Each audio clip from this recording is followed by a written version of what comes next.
Hello, and Mag's here again. I'm doing something different today. We're looking at MrBAllEN's, where he does lots of really interesting videos about chilling stories, true crime, last photographs, people's last messages home, and lots of interesting things. And today I'm looking at disturbing last photographs with backstories. So sit back, turn the lights out, and enjoy. Be right back.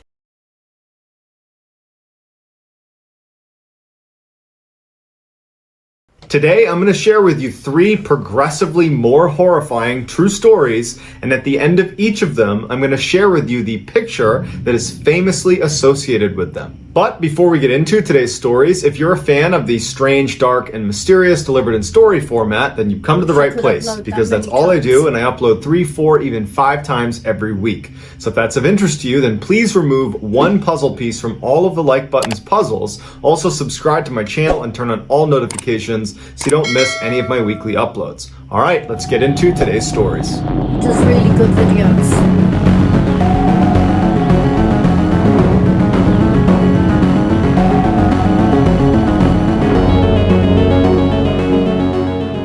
In 1909, Luana Constantescu was a 27-year-old woman living in the Romanian city of Timisoara. Luana was a devout practitioner of Zoroastrianism, which is one of the world's oldest organized religions that began in ancient Persia and is now practiced primarily in East Asia. In the city that Luana was living in, it was majority Christian, and they looked at Zoroastrians as witches. As such, Luana was persecuted and ostracized primarily by these 2 Christian ministers that spread a rumor that she was drinking the blood of local children and that she worshipped Satan. That rumor would spread and grow to the point where everybody knew Luana as like the singular witch of all the Zoroastrians in the city, and it ultimately incited this angry Christian mob to storm her house on October 21st, 1909, and rip her into the streets and savagely beat her to within an inch of her life. She would survive this lynching, and she would be taken to a hospital where she'd be treated for severe blunt force injuries and lacerations. But after 2 days of being in the hospital, when she had not made a full recovery at all, she checked herself out and headed home. The next day, Luana was found dead in her apartment, and her family and friends initially believed that she had died as a result of the injuries she had sustained from the angry mob, and that perhaps she had checked herself out of the hospital too soon, and untreated, that's why she must have passed away early. But when the authorities arrived at her house and began looking at the scene, it did not look like she had died as a result of those injuries. It looked more like some sort of ritual suicide.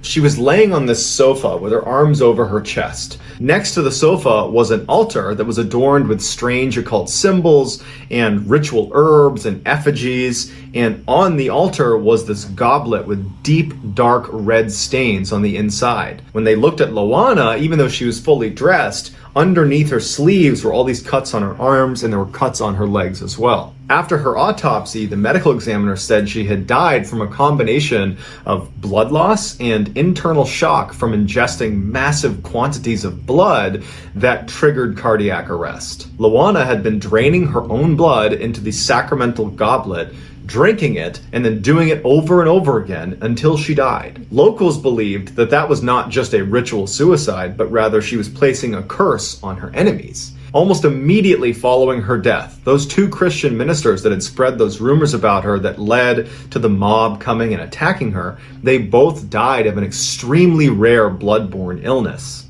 And then immediately following their demise, the 2 primary vigilantes that actually organized that mob that would attack Luana, they both died. One was hit by a falling tree and another died in a fire. And according to more recent accounts, Luana's curse didn't end with the death of her tormentors. There have been dozens of reports of people after seeing this image, which is of Luana after she was discovered by authorities in her home, that they will have bouts of extreme sleep paralysis. These are people that have never had sleep paralysis before, that this picture somehow induces sleep paralysis in them, Yikes. like they're cursed by Luana.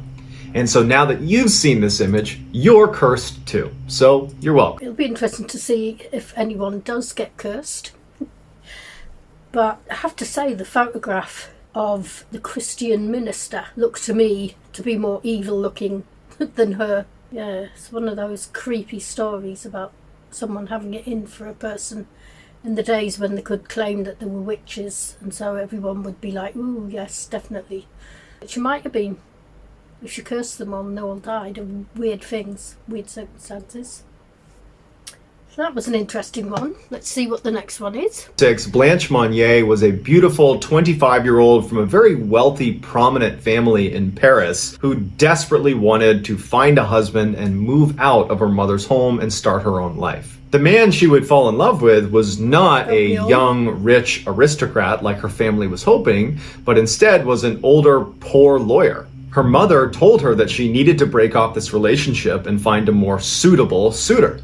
But Blanche refused and said she was in love with this man. When her mother outright forbid her from seeing this man ever again, she refused and began sneaking out at night to spend time with this guy and was away from the home quite a bit, just kind of escaping her mom. But during this tumultuous time where Blanche is very much at odds with her mother, Blanche would unexpectedly die. And since this is the late 1800s, people did that at a young age. They just unexpectedly died. And so her lover and her family and society mourned her loss, but ultimately time went on and people moved on. 25 years later, in 1901, French police received this strange handwritten letter that just basically states that the Monye family has a very dirty secret and you should go check their estate out. Now, the Monye family was in excellent standing in Paris. I mean, they were one of the more prominent families.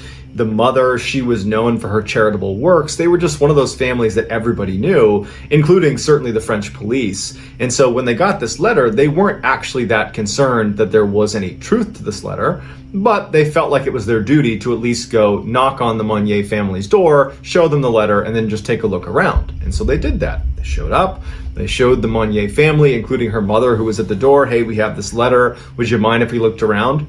The Monye family was very cooperative. They let them walk around their whole big estate, and the police didn't find anything. As they're chatting in the doorway, getting ready to leave because this is all just a big misunderstanding, one of the officers turns and looks up a little flight of stairs that they hadn't gone up and notices a small door that's been padlocked shut, and it's the only door at the end of this one stairwell. And he says off the cuff to the family, well, what's in that door up there? And Blanche's mother says, oh, that's a supply closet. You know, our assistants come in and they'll go in there and use that. And the French police officers say, well, would you mind if we just poked our heads in? It's the only space we haven't checked. And since we're already here, we'll just check that box. We'll go in there and poke our heads in. At this point, the Monye family says, no, we're not going to let you go in there because you don't need to. It's just a supply closet. Now the police say, you're going to go ahead and open up that door. At which point the family says, no, we're not. So one of the officers tells the family to stay right here, while the other officer goes up the stairs to try to break open this lock and see what's in there. As soon as he's right outside the door, he's hit with this overwhelmingly disgusting smell. It smells like rotting flesh. It smells like death. He covers his mouth and he breaks open the lock and he opens the door, and there in the middle of this dark, disgusting smelling room on a rotting straw mattress is none other than Blanche Monye. 25 years later, she is alive. She barely weighs 55 pounds and she's chained to a bed. She has not come out of those chains or moved off of that bed in 25 years. The smell was so bad they could barely be in there for longer than a few minutes at a time. But one of the officers immediately goes over and knocks down some of the wood that was blocking up the windows, and sunlight pours into the room, and it's the first time Blanche Monye is seeing sunlight in 25 years. The reason she had been imprisoned in this room is because 25 years earlier, when she was fighting with her mother about not seeing this poor commoner, and she wasn't willing to break off the relationship with him, her mother told her to go in this room and said, you can't come out until you tell me you're going to break it off with this guy. She was so in love with him that she said no, and her mother wouldn't let her leave. And then days turned into months, turned into years, turned into decades, and here we are 25 years later, and she had never left that room. The mother and the brother of Blanche Monye were arrested, and the public found out about this, and it incited a huge mob that went to their house and it actually caused Blanche Monye's mother to have a heart attack, and she would end up dying only a couple of days later. And so she never had to serve any jail time or really answer to any of her crimes. And the brother was complicit in what was happening to Blanche Monye, but he kind of weaseled his way out of it. As for Blanche Monye, she was remarkably lucid when she came out of that room. And she commented on how lovely it was to breathe fresh air and to be in sunlight. She was brought to a hospital where she did make a recovery, but she was so screwed up from being in that room that she didn't really know how to function in society anymore. And so she was moved to a mental institution, and unfortunately she died about 10 years later. Well, that was horrible. The mother got off lightly, dying, conveniently having a heart attack when they found her daughter. Talk about honour killing. That was slow death honour killing, wasn't it really? That's horrendous. Hey, that poor woman. I wonder what happened to her lover. He would have been grief-stricken, but he would have just moved on with his life. It's horrendous. Absolutely horrendous. Let's watch the next one. On October 13th, 1972, Uruguayan Flight 571 was flying from Uruguay to Chile for a rugby game. On board were 45 people. There was 5 pilots and crew. The other 40 were the rugby team and their friends and relatives. So they take off and they're making their way to Chile, and the pilot was relatively inexperienced and he made a fatal mistake. He believed it was time to make their descent into Chile, but he was actually about 70 kilometers early. So as he's descending through the clouds, he believes he's going to see a runway and land this plane. Instead, he sees the Andes Mountains, and it's too late to pull up out of the way. He basically nicked the mountain, causing the plane to start tumbling down at breakneck speeds, 350 kilometers per hour. As it's tumbling down the mountain, the tail breaks off and 7 people are sucked out immediately that all perish. It's blazing down this mountain, and then it comes to a crashing stop where on impact it kills the 2 pilots. But miraculously, of the 45 people on board, 33 were still alive when all the dust settled. But that night, 5 more people would perish from the freezing temperatures, and within a couple days of this crash landing, another person would die. Those who were still alive that weren't in a coma or critically injured used luggage and debris from the plane and seats to create shelter, and they actually started pulling out lipstick from inside of some of the passengers' luggage, and they tried to write SOS on the outside of the plane because the fuselage was still pretty clearly intact, but they didn't have enough lipstick. They didn't have any medical supplies, and they didn't have proper clothing for the temperatures they were in. They did not anticipate being in minus 30 degrees Celsius temperatures for extended periods of time. They also had very, very little food, and it was running out very quickly. In a very cruel twist of fate, they actually found a working radio that allowed them to tune in and listen to the media as they tried to find them. And so they had to listen in horror after about a week when the search was called off, because no one knew where they were, and the assumption was they must have all died in the crash. When the food finally ran out, survivors began eating the seats inside the plane, the leather and the cotton. But as they're doing this, they know what the next step has to be if they're going to survive. They need to eat the dead. And so on day 9 of the ordeal, the survivors ate the pilots. And they chose the pilots because they were the only people amongst the dead that they didn't personally know. The rest of the dead that they would ultimately eat were their friends and loved ones. Now, naturally, these people did not want to become cannibals, but virtually everyone, out of a need to survive, was able to make the adjustment. There were some people that couldn't, including one woman who didn't eat and ultimately died of starvation on day 60 because she just was not prepared to do what was necessary to survive. As if this situation wasn't bad enough, an avalanche would eventually strike the landing site, killing 8 more of these people that are doing everything they can to survive. But at the time of the avalanche, their food source had effectively run out, and so those 8 people who perished in the avalanche ultimately replenished their food source. From day 1, the survivors discussed climbing up and over the mountains and walking towards Chile to try to search for help. But the attempts so far had all failed due to extreme cold, malnutrition, altitude sickness. It was like they knew as soon as they walked over that mountain, they were going to die. And so many of them decided early on that they would rather just stay with the group, because at least that way they would die as a group, or maybe by some stroke of luck they could still be discovered and they might be easier to discover as a big group. But 2 months after the crash, and with no help in sight, they know the search has been called off, 2 of the survivors basically say, screw it. I'm gonna make the trek over the Andes Mountains. We have no supplies, we have nothing, no map, no compass, no anything. We're just gonna walk roughly in the direction of Chile, and you know what? We're either gonna die here or we're gonna die out there. And so the two take off. They somehow survived for 9 days, walking over the Andes Mountains with no equipment. They've been out for 60 plus days at this point, and they managed to walk into this valley, and they see that there are people living in this valley. There's actually a couple of fishermen right on the other side of this river. And so they go down to the edge of the river and they're yelling out to these people on the other side. The fishermen couldn't make out what they were saying. And so the fishermen, they got a piece of paper and they put a pencil in it and balled it up with a rock and threw it across the river. And they were able to write down that they had survived a plane crash. They were located back in that direction. There was 14 other survivors and they desperately needed help. Balled it up, threw it back. 3 Chilean helicopters were spun up and sent off in their direction, and the 14 other survivors were able to be picked up, brought to safety, and all 16 would make a full physical recovery.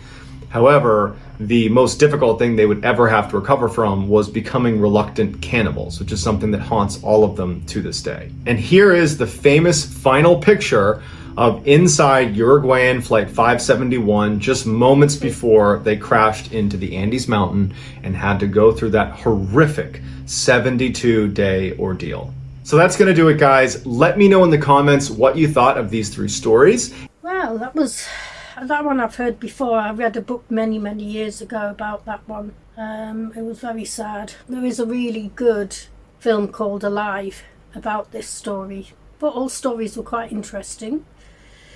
The one where the mother locked the girl up was absolutely horrendous. The first one, not sure if she really cursed them or she just did something silly and died as a result. Interesting that the people that had been instrumental in her downfall actually died following her death. Please check out MrBAllEN. He does some really interesting, chilling and really informative videos. So go check him out, like and subscribe to my video. If you want more content like this, I will be doing a couple more. Let me know in the comments if this is the kind of thing that you'd like me to look at. And until then, stay safe. Bye bye. Hello everyone. I'm just plugging my Spider-Man No Way Home competition to win 2 tickets to Odeon IMAX for the 17th of December. Tickets can be 2 adult tickets, or if there's only 1 adult and 2 children, 1 adult, 2 children. All you have to do is like my video, subscribe to my channel, leave a comment so that I've got your name, share if you want to share. Let your friends and family know. I'm also adding £30 cash towards the concession stand, and it will be drawn 2 weeks before the event. So the more times that you like and comment on a video, the more times you'll be entered. Simple as that. Thank you.